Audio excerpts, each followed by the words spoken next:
یہودی معاشرے میں جب بھی ایک یہودی کسی دوسرے یہودی سے ملتا تھا تو وہ آپس میں ایک لفظ بولا کرتے تھے، شالوم. اور جب دوسرا یہودی ایک دوسرے یہودی سے ملتا تھا تو وہ بھی شالوم کہتا تھا.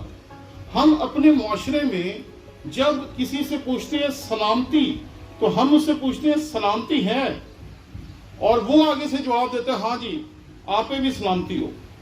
لیکن یہودی اس کے لیے دو فرق اصطلاحات استعمال نہیں کرتے تھے، وہ ایک ہی لفظ بولتے تھے جو سوال بھی تھا اور جواب بھی تھا. وہ جب کہتے تھے شالوم تو اس کا مطلب تھا کہ سلامتی ہے، تو اگلا کہتا تھا شالوم کہ سلامتی ہے، اور یوں دونوں طرف سے سوال اور جواب کا جو سلسلہ تھا وہ اختتام کو پہنچتا تھا. جب میں اس حوالے کو دیکھ رہا تھا تو یہاں پر تیسری آیت میں بڑے خوبصورت الفاظ ہیں جو پولس رسول استعمال کرتا ہے، ہمارے باپ خدا اور خداوند یسوع مسیح کی طرف سے تمہیں فضل اور اطمینان حاصل ہوتا رہے. میں حیران رہ گیا کہ یہاں جو اطمینان کے لیے وہ الفاظ استعمال کر رہا ہے وہ وہی اطمینان ہیں جو یہودی مانگا کرتے تھے جب وہ موت کے سائے کی وادی میں سے گزرا کرتے تھے. اس وقت جس سلامتی اور جس اطمینان کو وہ خدا سے مانگا کرتے تھے وہی لفظ یہاں پر پولس رسول کرنتھس کی کلیسیا کے لیے استعمال کر رہا ہے کہ خدا تمہیں وہی سلامتی دے، وہی شالوم دے جو صدیوں سے بنی اسرائیل قوم آپس میں ایک دوسرے کے لیے مانگتے آئے تھے اور ایک دوسرے کو یہ پیغام دیتے آئے تھے، شالوم. اور آگے والا بھی کہتا تھا شالوم.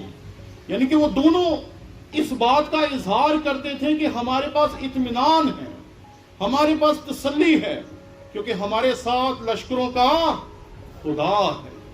اس لیے ہم اپنی اطمینان کو اور اپنی تسلی کو کبھی کھو نہیں سکتے.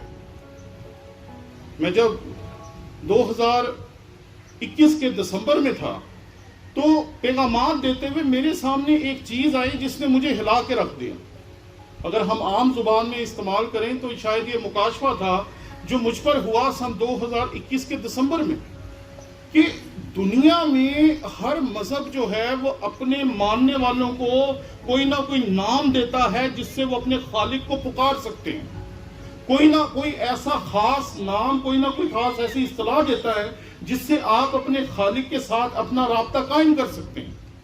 لیکن دنیا میں جتنے بھی مذاہب ہیں وہ آپ کو خدا کو دیوتا یا کوئی عظیم ہستی یا خالق یا اس طرح کے رشتے میں تو ضرور مانتے ہیں، لیکن دنیا کی تاریخ میں ایک ہی مذہب ایسا ہے جس میں ہمارا بچہ چاہے وہ بائبل پڑھ سکتا ہے یا نہیں پڑھ سکتا، ہمارا بزرگ چاہے وہ ان پڑھ ہے چاہے وہ پڑھا لکھا ہے، وہ جب بھی اپنی زبان کھولتا ہے وہ خدا کو کیا کہتا ہے؟ اے ہمارے باپ. اس سے بڑی تسلی کوئی نہیں ہو سکتی کہ ہمارا باپ لشکروں کا خدا ہے، ہمارا باپ یہوہ خدا ہے، ہمارا باپ ہمارا خالق ہے، ہمارا بنانے والا ہے. اور اس کے ساتھ یہ جو تعلق ہے یہ کبھی بھی توڑا نہیں جا سکتا، کبھی بھی توڑا نہیں جا سکتا. وہ ہر ایک کو تسلی دیتا ہے، جو اسے جانتے ہیں انہیں بھی، جو اسے نہیں جانتے انہیں بھی. آپ دیکھیں کہ ہم بڑے بڑے دکھ سے کرب سے لوگوں کو گزرتے ہوئے دیکھتے ہیں، جنگیں ہو رہی ہیں، اور جنگ کے دوران جب ہم لاشوں کو دیکھتے ہیں، خون ریزی دیکھتے ہیں، حادثے دیکھتے ہیں، تو ایک دم سے ہمارا انسانیت سے اعتماد اٹھنا شروع ہو جاتا ہے. ابھی آپ جانتے ہیں پچھلے دنوں ایک چھوٹی بچی کو کسی نے مار دیا، کل کسی اور بچی کو مار دیا. تو مجھے میری بیٹی نے کہا پاپا یہ شروع کیا ہو گیا؟ تو میں نے کہا کوئی بات نہیں، خدا ان سب کا حل ضرور کرے گا. اور کیا ہوتا ہے پھر خدا ہر انسان کو، چاہے وہ اسے جانتا ہے یا اسے نہیں جانتا، وہ اسے تسلی دیتا ہے، اطمینان دیتا ہے اور دوبارہ اسے مضبوط کر کے کھڑا کر دیتا ہے. یہ ہمارا رشتہ ہے خدا کے ساتھ جو تب سے ہے جب سے اس نے آدم کو خلق کیا. یہ رشتہ ہے خالق کا مخلوق کے ساتھ جس میں ہم اس کے ساتھ بندھے ہوئے ہیں. اور یہ کیسے ہو سکتا ہے کہ ہمیں فضل اور اطمینان کوئی اور دے سکے. کیونکہ یہاں میں جب ان الفاظ کی خوبصورتی پہ غور کر رہا تھا تو حیران کن ہے. ہمارے باپ خدا اور خداوند یسوع مسیح کی طرف سے تمہیں فضل اور اطمینان حاصل ہوتا رہے. خداوند یسوع مسیح ایک خوبصورت ترین نام ہے جو خدا نے ہمیں بخشا. پچھلے دنوں میں اس کے پر غور کر رہا تھا کہ اس نام کی عظمت جس طریقے سے پولس رسول نے بیان کیا کہ یہ وہ نام ہے جس نام کے اوپر ہر گھٹنا جھکتا ہے اور کوئی نام آپ کو ایسا نہیں ملے. یہ اس نام کی عظمت ہے. اور یہاں جو لفظ ہے خداوند, اگر آپ اس پہ غور کریں تو خداوند کا مطلب ہوتا ہے مالک, جو سب چیزوں کا مالک ہے. اور وہ جب مسیح کے لیے یہ اصطلاح استعمال کرتا ہے تو وہ بڑی سوچ سمجھ کے ساتھ کرتا ہے.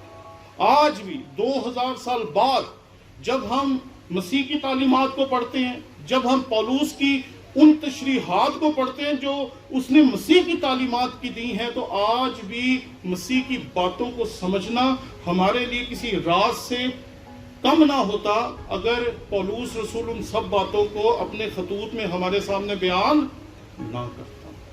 وہ کہہ رہا ہے کہ سب چیزوں کا مالک کون ہے, خداوند کون ہے, اور وہ کہتا ہے خداوند یسوع مسیح کی طرف سے تمہیں فضل اور اطمینان حاصل ہوتا رہے. میں آج سوچ رہا تھا کہ ہم انسان ہوتے ہوئے ایک دوسرے کو تسلی دیتے ہیں. کل رات میری بیٹی ہے تحلیل, تو وہ بشپ صاحب کے دل کے بہت قریب ہے. وہ جب بھی میں نے جانا ہوتا ہے ان کے پروگرام پہ تو وہ اسپیشلی جاتی ہے کیونکہ ان کے ساتھ بڑا اچھا ریلیشن ہے. تو اس نے مجھے کہا کہ آپ کو پتہ نہیں چلا, تو میں تھوڑا سا کسی کام میں مصروف تھا تو مجھے سچ مچ پتہ نہیں چلا. تو مجھے جب پتہ چلا تو رات گئے, میں نے تقریباً 10-10:30 بجے کے قریب بشپ صاحب کے ساتھ کنڈولنس کی. تو بشپ صاحب نے وہ بات مجھے بتائی جو میں نے محسوس کی, جو شاید آپ میں سے ہر ایک نے جس نے اپنا کوئی نہ کوئی عزیز کھویا ہے اس نے محسوس کی ہوگی, کہ لوگ ہمیں تسلی دیتے ہیں اور ہمارا دل تسلی نہیں پاتا تسلی. میرے جب پاپا کی ڈیتھ ہوئی تو ہر کوئی آ کے مجھے گلے لگا رہا, جی خداوند کی یہی مرضی, خداوند کی یہی مرضی, خداوند کی یہی مرضی. بھئی یہ تو ہم بھی کہتے رہتے ہیں لوگوں سے, لیکن کیا اس سے تسلی اور اطمینان مل جاتا؟ نہیں. ہمارے پاس تو اپنے پاس نہیں ہے جی, ہم تو سب مسیح یسوع کے در کے بھیکاری ہیں. کیا خیال ہے؟ ہم اس سے لے کے دے سکتے ہیں, ہمارے پاس اپنے پاس کچھ نہیں ہے. ہمارے پاس تو اپنے مسائل بڑے ہیں. 600 مسئلے چھوڑ کر آ کر یہاں ہم ایک اپنے جیسے بھائی کو کہتے ہیں خداوند کی یہی مرضی ہے. تو ہم کسی کو کیا تسلی دیں گے, ہم کسی کو کیا اطمینان دیں گے؟ تمام تسلی, اطمینان اور فضل اس کائنات میں ایک ہی شخص کے پاس ہے, اور میرا اور آپ کا مسیح خداوند ہے. کہتا ہے خداوند یسوع مسیح کا نام, خداوند یسوع مسیح کی طرف سے تمہیں فضل اور اطمینان حاصل ہوتا رہے. ارے جس کے پاس خود نہیں ہے وہ کسی کو کیا دے گا؟ ہمارے پاس تو خود نہیں ہے. 500-600 پریشانیاں گھر میں بیٹھی ہوئی ہیں ہمارے پاس. یہاں سے نکلتے ساتھ ہی سب نے اپنے اپنے مسائل کو دوبارہ گھر جا کے دیکھنا. تو کون تسلی دے گا, کون فضل دے گا, کون اطمینان دے گا؟ میرا اور آپ کا نجات دہندہ مسیح خداوند. اور میں دیکھ رہا تھا کہ ان تمام چیزوں کا مالک ایک ہی شخصیت ہے, کیونکہ اس نے یہ سب کچھ دینے کے لیے قیمت ادا کی. اس نے اپنی جان دی ہے, اپنی زندگی دی ہے, تاکہ اس کی زندگی دینے کے وسیلے سے, اس کی جان دینے کے وسیلے سے ہم نجات حاصل کر سکیں. اور یہ نجات کے ثمرات ہیں جو وہ ہمیں عطا کرتا ہے, فضل, اطمینان, تسلی. بڑے سے بڑا زخم بھی ہمیں زخمی نہیں کر سکتا, کیونکہ وہ ہمیں تسلی دینے کے لیے, اطمینان دینے کے لیے ہر وقت ہمارے ساتھ ہیں. میں سوچ رہا تھا کہ آج کل ہمارے معاشرے میں دو گروہ ہیں جو پائے جاتے ہیں. ایک گروہ کہتا ہے جی میموریل سروس نہیں کرنی چاہیے, دوسرا گروہ کہتا ہے جی ہم میموریل سروس نہیں شکر گزاری کر رہے ہیں. اب مجھے نہیں پتا آپ کس گروہ سے تعلق رکھتے ہیں, لیکن میں یہ سمجھتا ہوں کہ میموریل سروس ہو یا شکر گزاری ہو, یہ دونوں ایک ہی چیز کی طرف اشارہ کرتے ہیں. کئی مرتبہ جب ہم سڑک پہ جا رہے ہوتے ہیں اور ایک شہر سے دوسرے شہر یا ایک صوبے سے دوسرے صوبے کی طرف جا رہے ہوتے ہیں, تو ہم سڑک کے اوپر لگے ہوئے جو مائل سٹونز ہوتے ہیں, جس کو میل کا پتھر کہا جاتا تھا, اس سے پڑھتے ہیں بھی کتنے میل رہ گئے, اور اس سے پڑھ کے ہمیں پتہ چلتا ہے اچھا کراچی اتنی دور ہے, فیصل آباد اتنی دور رہ گیا ہے, لاہور اتنی دور رہ گیا ہے, اور اس پتھر سے ہمیں پتہ چلتا ہے کہ ہم کتنا آگے آ گئے اور لاہور کتنا پیچھے رہ گیا یا ہمارا شہر کتنا پیچھے رہ گیا. میرے نزدیک آج کے دن کو چاہے آپ میموریل سروس کہیں, چاہے آپ شکر گزاری کہیں, یہ آپ کی مرضی, لیکن میں یہ سمجھتا ہوں کہ آج کا دن جو ہے یہ آگے جاتی ہوئی اپنی زندگیوں میں چند لمحوں کے لیے رکنے اور مڑ کے پیچھے دیکھنے کا دن ہے, ہر ایک کے لیے. آج ہم اپنی بہن کے لیے جو یہ عبادت کا انعقاد کیا گیا, چاہے آپ اسے شکر گزاری کہیں, چاہے میموریل سروس کہیں, آج کے دن ہمیں آگے کی طرف دیکھنے کی بجائے پلٹ کے پیچھے کی طرف دیکھنا چاہیے کہ ہم کہاں نکل آئے ہیں, ہم کہاں پہنچ گئے ہیں, ہم کہاں آ گئے ہیں, ہماری سمت درست ہے یا نہیں, اور ہم پیچھے کیا کیا کر کے آئے ہیں. It is very important. ہم انسان ہیں, ہم بڑی جلدی چیزوں کو بھول جاتے ہیں, فراموش کر دیتے ہیں, اس دنیا کی پریشانیوں میں, اس دنیا کے تمام حالات میں گم ہو جاتے ہیں. کل میں نے ایک جگہ عبادت کے لیے جانا تھا, صبح 7 بجے کو یہ فون آیا, انہوں نے کہا جی کہ یہاں ایک ڈیتھ ہو گئی ہے تو آپ نہ آئیں. تو میں نے کہا چلے کوئی بات نہیں, میں نے یوں بند کر دیا اور اس کے بعد میں سو گیا, اور یقین مانے مجھے ایسے لگا جیسے مجھے کسی نے جگایا ہے. اور میں اٹھا تو خدا نے مجھے احساس بخشا, تیرے لیے چھوٹی سی چیز ہے, تو کلام سنانے جا رہا تھا, تو لوگوں تک خداوند کا کلام پیش کرنے جا رہا تھا, تجھے میں نے ذمہ داری دی تھی جو تو نے ادا کرنی تھی, تیری وہ ذمہ داری آج ادا نہیں ہو سکی, اور یہ تیرے لیے کوئی پریشانی والی بات ہی نہیں. آپ یقین مانیں میں کافی دیر تک اپنے جہاں میں دعا کرتا ہوں, میں وہاں بیٹھ کے زمین کے پر خداوند کے حضور میں نے معافی مانگی, کیونکہ ہم جب کسی کام کو کرتے ہیں نا تو اس کو کرنے کے اتنے عادی ہو جاتے ہیں کہ وہ روٹین ہو جاتی ہے ہمارے لیے. تو میں یہ سمجھ رہا تھا کہ کتنا اہم کام ہوتا ہے کسی جگہ پر جا کر خداوند کے کلام کی خدمت کو سر انجام دینا. اور اس نے مجھے ایک فون کیا اور میں نے کہا چلو کوئی بات نہیں, but it was very important. اتنی بڑی خدمت تھی جو ہو سکتی تھی, جو نہیں ہوئی. شاید کسی کی زندگی بدل جاتی, شاید کوئی توبہ کر لیتا, شاید کوئی خداوند کے قدموں میں آ جاتا, شاید کوئی نشے چھوڑ دیتا, اپنی زندگی خداوند کے حضور پیش کر دیتا. یہ بھی ہو سکتا تھا کہ وہاں سے کوئی شخص توبہ کرتا اور کل وہ مجھ سے بھی بڑی خدمت اس دنیا میں کر کے جاتا. سینس آف ریسپانسبلٹی کوئی نہیں. اور خدا نے مجھے جب یہ احساس دلایا تو میں حیران رہ گیا. آج آپ کے لیے بھی یہ چیز بہت ضروری ہے. آج ہم یہاں کھڑے ہیں جہاں ہماری بہن کی تصویر ہمارے ساتھ ہے, جس نے تقریباً 64 سال سے زیادہ زندگی اس دنیا میں گزاری. ایک خدا کے خادم کی ہم خدمت بن کر اس نے زندگی گزاری. اس دنیا میں اس نے اپنی 2 اولادیں جو تھیں ان کو خداوند کے حضور تیار کیا تاکہ وہ خداوند کی خدمت کر سکیں. یہ ہے کہانی جو ہماری بہن اس دنیا میں لکھ کے گئی. آج ہم کس کہانی کو لکھ کے اس دنیا میں آج کے دن یہاں پر کھڑے ہوئے. آپ میں سے کتنوں کو یقین ہے کہ ہماری کہانی آج ختم ہو سکتی ہے؟ شکر ہے 2-4 کو تو ہے, باقیوں کو تو لگتا ہے کہ 100-150 سال جئیں گے. ہمیں مڑ کے دیکھنا ہے, پلٹ کے دیکھنا ہے. آپ اسے شکر گزاری کی عبادت کہیں تو یہ شکر گزاری کا مقام ہے. 64 سال اس دنیا کو دیے، ایک خادم کے ساتھ مل کر، بشپ صاحب کے ساتھ مل کر اس نے خداوند کے کلام کی خدمت سر انجام دی. یہ پادریوں کی بیویوں کا بہت بڑا کردار ہوتا ہے، ورنہ کسی پادری کی بیوی سے پوچھیں جا کے. یہ ہمیں باؤشو بنا کے کام بھیجنے کا کام سارا بیگمات کا ہی ہوتا ہے اکثر، ورنہ میرے ایسے بندے کو تو کپڑوں کے کلرز کا نہیں پتا ہوتا کہ کس کے ساتھ کون سا پہننا ہے، کس کے ساتھ کون سا نہیں پہننا. اور دنیا کی مخالفتیں، تنقیدیں، نفرتیں، بچوں کی چھوٹی چھوٹی غلطیوں پہ جو لوگ ہمارے ساتھ کرتے ہیں پادریوں کے ساتھ، وہ بتانے کی بھی ضرورت نہیں. اور اتنی بڑی خدمت کر کے اس دنیا سے گئی، اس کی اولاد جو ہے مجھے بتایا گیا کہ وہ بھی پاسبانی خدمت میں ہے. تو یہ اس کا فل اسٹاپ تھا، اور یہاں سے وہ خداوند کے حضور میں داخل ہو گئی.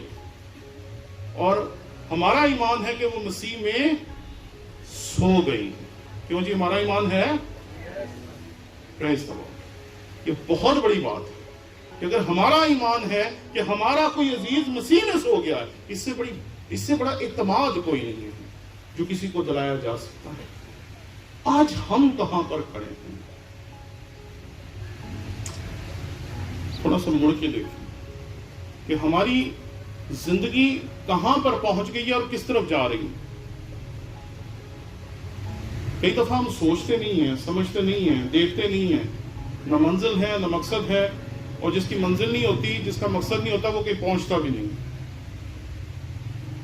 آج سوچیں، اگر یہ شکر گزاری کا مقام ہے بشپ صاحب کے لیے اور ان کی بیگم کی زندگی کے لیے اور ان کے گھرانے کے لیے، تو یہ میرے اور آپ سب کے لیے سوچنے کا مقام ہے کہ ہم اپنی زندگی کا مستقبل کس طرف لے کے جا رہے ہیں.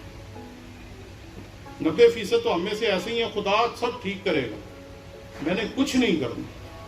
ہم اس دن ایک خدا کے خادم کو سمجھا رہے تھے کہ آپ کو اچھی طرح خداوند کے ساتھ چلنا چاہیے، وفادار ہو کے چلنا چاہیے، آپ کو ترقی کرنی چاہیے، آگے بڑھنا چاہیے. تو اس نے ہمارے ساری کیے طرح پہ پانی ڈال دیا، اتنا کہہ کے بھئی ہم تو خدا کے لوگ ہیں، وہ اپنے محبوب کو نیند ہی میں دے دیتا ہے. میں نے کہا اس کو کچھ نہیں ملنا، کیونکہ یہ سو کے انتظار کر رہا ہے.